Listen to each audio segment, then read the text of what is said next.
Hello साथियों, कैसे हो। तो साथियों, एक बार फिर खारी सर स्टडी चैनल पर आपका हार्दिक स्वागत है।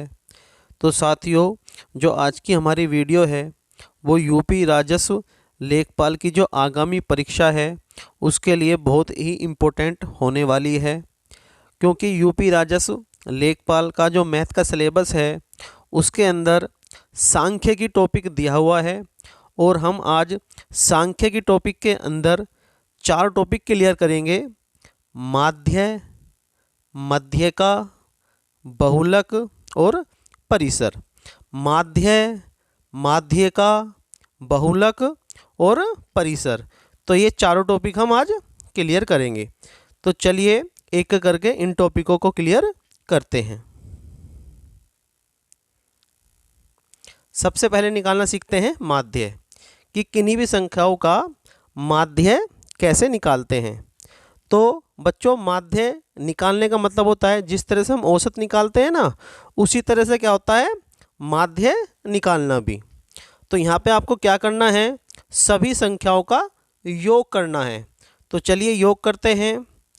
2 4 6, 6 5 11, 11 7 18, 18 9 27, 27 और 10 37, 37 और 12 49। तो बच्चों इसका योग कितना आ गया, 49। अब बटे में क्या करेंगे, जितने भी पद हैं, तो पद कितने हैं, 1 2 3 4 5 6 7, तो पद कितने हैं, 7। तो अब इसको भाग दे देंगे, 7 7 49। तो इसका जो माध्य आया है वो कितना आया है, 7। बच्चों अच्छे समझ में आ गया होगा कैसे निकालते हैं माध्य। एक बार और रिपीट करते हैं। सबसे पहले क्या करते हैं बच्चों, जिस तरह से हम औसत निकालते हैं ना, उसी तरह से क्या निकालते हैं हम, माध्य भी निकालते हैं। तो यहाँ पे क्या करना है, सभी का सबसे पहले योग करो। 2 4 6, 6 5 11, 11 7 18, 18 9 27, 27 और 10 37, 37 और 12 49। अब 49 को क्या करना है बच्चों, अब इस 49 को जितने भी पद हैं उससे उसे भाग देनी है। तो पद कितने हैं, 1 2 3 4 5 6 7। तो 7 से इसे भाग दोगे तो ये कितनी बार कटेगा, 7 बार कटेगा। तो यही इसका क्या आ गया, माध्य है।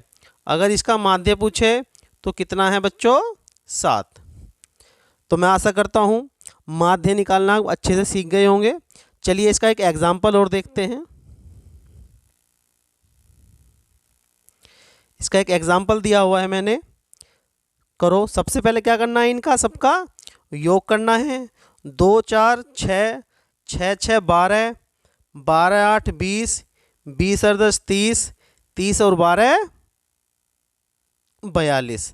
अब यहाँ पे पद गिनने हैं, 1 2 3 4 5 6। कितने पद हैं, 6।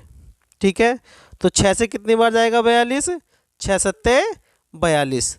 तो माध्य कितना आया बच्चों, यहाँ पर माध्य आया हमारा 7। अच्छे से समझ गए होंगे माध्य निकालना। चलिए आगे चलते हैं। आगे अब सीखते हैं कि माध्य का कैसे निकालते हैं, किन्हीं भी संख्याओं की माध्य का कैसे निकालते हैं। तो माध्य का निकालने के लिए क्या करते हैं, सबसे पहले उन संख्याओं को या तो आरोही क्रम में लिख लो या अवरोही क्रम में लिख लो, वो आपकी मर्जी है। तो चलिए सबसे पहले हम संख्या को लिखते हैं। हम लिखते हैं इन्हें आरोही क्रम में लिखते हैं। तो आरोही क्रम कौन सा होता है, बढ़ता क्रम। 2 3 5, फिर 7 है, फिर 8 है, फिर 11 है और फिर 13 है। तो हमें इन संख्याओं के क्या निकालना है, माध्य का निकालना है। तो माध्य का होती है जो बीच की संख्या। तो 3 इधर से छोड़ दो, 3 इधर से छोड़ दो, तो बीच में क्या बची, 7। तो ये 7 ही क्या है, इन संख्याओं की माध्य का है। तो आप समझ गए होंगे अच्छे से। एक बार और रिपीट कर रहा हूँ। सबसे पहले अगर माध्य का निकालने के लिए कहता है तो सबसे पहले उन्हें लिखो या तो आरोही क्रम में लिख दो या उन्हें अवरोही क्रम में लिख लो। हम लिखेंगे इन्हें आरोही क्रम में लिखेंगे, बढ़ते क्रम में लिखेंगे। तो कैसे लिखेंगे, 2, 2 के बाद फिर 3 है बड़ी, फिर क्या है 5 है, फिर 7 है, फिर 8 है, फिर 11 है और फिर 13 है। ठीक है, अब क्या करते हैं, जितनी संख्या इधर छोड़ रहे हैं, 3 संख्या छोड़ रहे हैं और 3 संख्या उधर छोड़ दी। ठीक है, तो बीच में क्या बची 7, तो 7 क्या है इसकी माध्य का है, 7 क्या है इसकी माध्य का है। ठीक है, और अगर किसी वजह से यहाँ पे क्या है विषम संख्याएं हैं, 1 2 3 4 5 6 7 संख्याएं, किसी वजह से अगर 8 संख्याएं हो जाएं तो क्या करते हैं 3 संख्या इधर छोड़ेंगे, 3 इधर छोड़ेंगे और बीच में क्या आएंगी 2 संख्याएं आएंगी, तो 2 संख्याओं को योग करके उनका क्या कर देना है आधा कर देना है। चलिए एक एग्जाम्पल देखते हैं। अब देखते हैं इसकी क्या निकालना है, हमें इसका निकालना है क्या माध्य का निकालनी है। तो क्या करना है, सबसे पहले इसे आरोही क्रम में लिख लो। तो आरोही क्रम में लिखेंगे तो सबसे छोटा क्या है, तो सबसे छोटा क्या है 2, 2 के बाद क्या है 3, 3 के बाद है 5, 5 के बाद क्या है 7, 7 के बाद है 8, 8 के बाद है 11 और 11 के बाद है 13। कितने पद हैं ये 1 2 3 4 5 6 7 पद हैं। तो 3 पद इधर से छोड़ दिए और 3 पद इधर से छोड़ दिए, तो जो बीच में बचा वही क्या है माध्य का है। ठीक है बच्चों, और अगर पद जो हैं सम संख्याओं में होते हैं तो सम संख्याओं में होने के बाद मान लो यहाँ पे क्या जोड़ दिया मैंने 15 भी जोड़ दिया। ठीक है, तो अब क्या करेंगे हम 3 इधर से ले लेंगे और 3 इधर से ले लेंगे। अब 2 बचे ये 8 और 7 कितने हो गए, 8 और 7 कितने हो गए 15, 15 को क्या कर दो 2 से कर दो डिवाइड, क्या आएगा 7.5। अब इसकी ये माध्य का है। ठीक है, आशा करता हूँ आपको जो है माध्य और माध्य का निकालनी अच्छे से आ गई होंगी।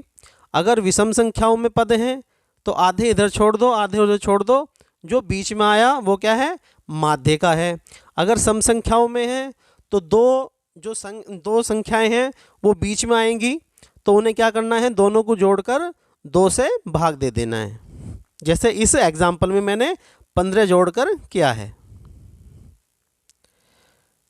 नेक्स्ट सीखते हैं कि बहुलक कैसे निकालते हैं, किन्हीं भी संख्याओं का बहुलक कैसे निकालते हैं। तो बच्चों बहुलक निकालना बहुत ही आसान है। बहुलक वो है जो सबसे अधिक बार आया हो, जो संख्या सबसे अधिक बार आई हो। तो इसमें जो 1 है वो 1 कितनी बार आया है, 1 बार आया है। जो 3 है वो कितनी बार आया है, वो भी 1 बार आया है। जो तुम्हारा 6 है वो कितनी बार आया है, 3 बार आया है। जो आपका 4 है वो कितनी बार आया है, 1 बार आया है। और जो 5 है वो भी कितनी बार आया है, 1 बार आया है। जो तुम्हारा 1 है वो 1 बार आया है। जो 3 है वो भी 1 बार आया है। जो 6 है वो 3 बार आया है। जो 4 है वो 1 बार आया है। जो 5 है वो 1 बार आया है। ठीक है, तो सबसे अधिक बार क्या आया है, सबसे अधिक बार आया है 6। तो 6 क्या है यहाँ पे बहुलक है। मतलब संख्याओं में जो संख्या सबसे अधिक बार आती है वही संख्या उस संख्याओं का बहुलक होती है। आशा करता हूँ बहुलक निकालना सीख गए होंगे आप। एक एग्जाम्पल करते हैं बहुलक का। अब यहाँ पे 2 देखते हैं, 2 कितनी बार आया हुआ है, 2 आया हुआ है 1 बार। उसके बाद देखते हैं 3 कितनी बार आया हुआ है, 3 आया है 3 बार। ठीक है, उसके बाद देखते हैं 4 कितनी बार आया है, 4 आया है 1 2 2 बार। ठीक है, उसके बाद देखते हैं 6 कितनी बार आया हुआ है, 6 आया है 1 बार। उसके बाद देखते हैं 7 कितनी बार आया है, 7 आया है 1 बार। उसके बाद देखते हैं 5 कितनी बार आया है, 5 आया है 1 बार। ठीक है, तो यहाँ पे जो है 2 1 बार है, 3 3 बार है, 4 2 बार है, 6 1 बार है, 7 1 बार है और 5 क्या है 1 बार। ठीक है, तो यहाँ पे सबसे अधिक बार क्या संख्या आई है 3। तो 3 क्या है इस संख्या का बहुलक है, क्योंकि 3 जो है सबसे अधिक बार आया है, 3 बार आया है। तो 3 क्या है यहाँ पर इसका बहुलक है। नेक्स्ट है हमारा लास्ट का टॉपिक है परिसर निकालना। तो परिसर निकालना बहुत ही आसान है। इसमें क्या करते हैं, जो संख्या दी हुई होती हैं उसमें सबसे बड़ी संख्या देखते हैं कि सबसे बड़ी संख्या कौन सी है और सबसे छोटी संख्या कौन सी है, और उन दोनों का क्या करते हैं, अंतर। तो यहाँ पर सबसे बड़ी संख्या कौन सी है, तो बच्चों यहाँ पे सबसे बड़ी संख्या है आपकी 7, और सबसे छोटी संख्या क्या है, 2, और इन दोनों का कर देते हैं अंतर। 5 में से 2, 7 में से 2 गए, कितने बचे, 5। तो यहाँ पे 5 क्या है, इसका परिसर है। परिसर निकालना बच्चों बहुत ही आसान है। बड़ी संख्या में से छोटी संख्या घटा दो तो जो प्राप्त होता है वो ही उन संख्याओं का परिसर होता है। नेक्स्ट इसका एक एग्जाम्पल करते हैं। तो यहाँ पे क्या निकालना, हमें इसका परिसर निकालना है। तो क्या करना है, सबसे बड़ी संख्या में से सबसे छोटी संख्या घटानी है। तो यहाँ पर सबसे बड़ी संख्या कौन सी है बच्चों, तो सबसे बड़ी संख्या क्या है, यहाँ पे 9 है, और सबसे छोटी संख्या क्या है, यहाँ पर 2 है। तो क्या कर देते हैं, इनका अंतर, और कितना आया, 7। तो बड़ी संख्या माइनस छोटी संख्या बराबर क्या होता है, आपका जो परिसर निकालते हैं हम। ठीक है, तो परिसर निकालते हैं, निकालते समय क्या करते हैं, बड़ी संख्या में से छोटी संख्या घटा देते हैं, और जो प्राप्त होता है वो क्या होता है, परिसर। तो बच्चों जो आज के हमारे टॉपिक थे चारों, माध्य, माध्यिका, बहुलक और परिसर, आपको अच्छे समझ में आए होंगे। अगर यूपी लेखपाल में यहाँ से कोई क्वेश्चन आता है तो मैं आशा करता हूँ कोई भी क्वेश्चन आप गलत नहीं करोगे। ठीक है बच्चों, जो चैनल पर नए हैं वो चैनल को ज़्यादा से ज़्यादा सब्सक्राइब करें, इसको लाइक करें, शेयर करें, और मुझे बताएं आज की वीडियो आपको कैसी लगी। तो बच्चों इसी के साथ अपनी वीडियो को समाप्त करते हैं। जय हिंद, जय भारत।